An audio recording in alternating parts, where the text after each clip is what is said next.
sa matag usa sumala sa iyang mga buhat.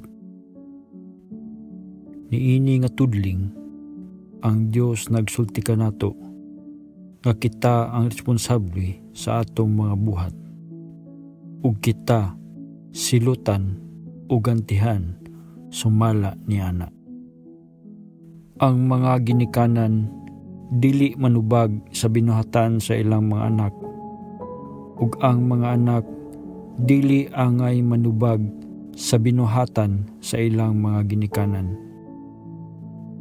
Adunay mga dapit karon diin ang mga ginikanan mahimong manubag sa mga binuhatan sa ilang mga anak, ug ang ubang mga bata gisilutan sa opinyon sa publiko tungod sa mga aksyon sa ilang mga ginikanan.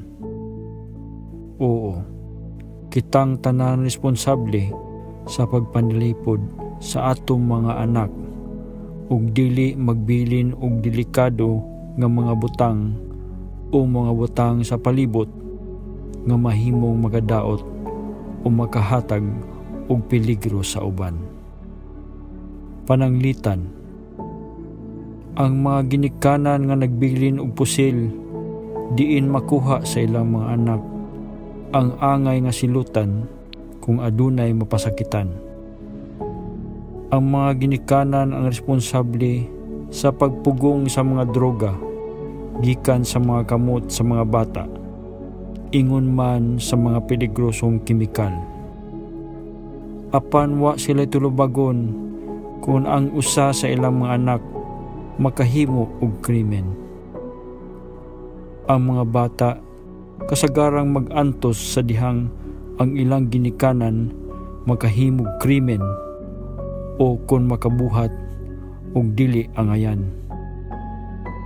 Mahimo silang mabuli sa ilang mga kaedad o isipon nga dili gusto sa mga ginikanan sa ilang mga higala. Sa panahon ni Jesus, ang tawo nga natawo nga buta gipangutana kung siya ba o ang iyang mga ginikanan nakasala aron siya makaantos niini nga kasakit. Si Jesus miingon nga dili sila responsable. Kung kita makasala, kita silutan. Kasagaran tungod kay ang sala adunay kaugalingong natural nga mga sangputanan. Kung buhaton nato ang husto, kita magantihan. Kasagaran tungod kay ang pagbuhat og maayo ngadto sa uban adunay mga sangputanan usab.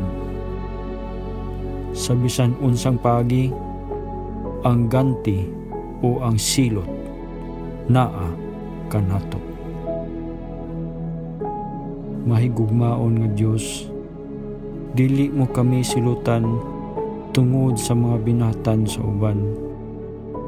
Kami adunay kagawasan sa pagpili, ug kana nagtugot kanamo sa pagpili sa pagsunod sa imong dalan alang kanamo o sa pagdumili kanimo. Hinaot nga pilion kanamo kanunay. Kini among gihangyo pinaagi sa imong bugtong nga anak nga si Hesus Kristo.